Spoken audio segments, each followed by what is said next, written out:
Hola a todos y bienvenidos a nuestro canal de los zaragocistas, Rugido TV, donde hablaremos de la nueva actualidad del Real Zaragoza vista como aficionado. Hoy seguiremos con el tercer vídeo sobre cómo queda la plantilla para la temporada 2020-2021. Comenzamos.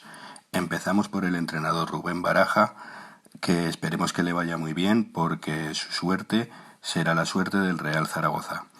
En la portería, Cristian Álvarez, que renovó por 2 años, y también Álvaro Ratón, aunque este es duda porque quiere jugar más minutos, estaría dispuesto a salir. En ese caso se contaría con el portero del filial, Carlos Azón.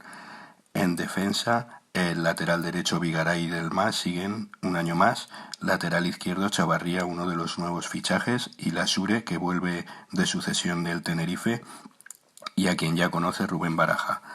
De centrales, Yair Amador, otro de los nuevos fichajes, junto con Guitián, Pichu Atienza, Clemente, y del filial que sube Alejandro Francés. Centrocampistas, Eguarás, Javi Ross, Zapater, y del filial Buila y Francho, y también Kagawa, aunque este es duda por su alta ficha, y Bekeme, Bermejo, otro de los fichajes nuevos, Papu, que vuelve del Racing, y Luca Zanimachia, el último fichaje que ha incorporado el Real Zaragoza. Delanteros, tenemos a Haris Bukic y Raí Nascimento, que vuelve del Ibiza, pero a quien se le buscará salida.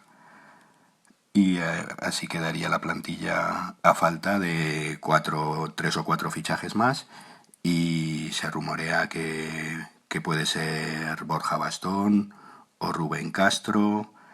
No sé, son rumores, ya veremos cómo queda.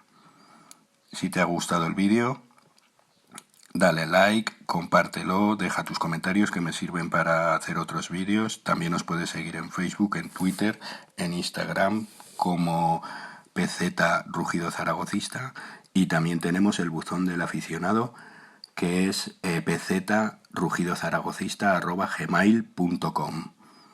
Y ya, pues eso, si te ha gustado el vídeo, pues nos vemos en el próximo, que hablaremos de Rubén Baraja, del Pisuerga al Ebro y tiro porque me toca.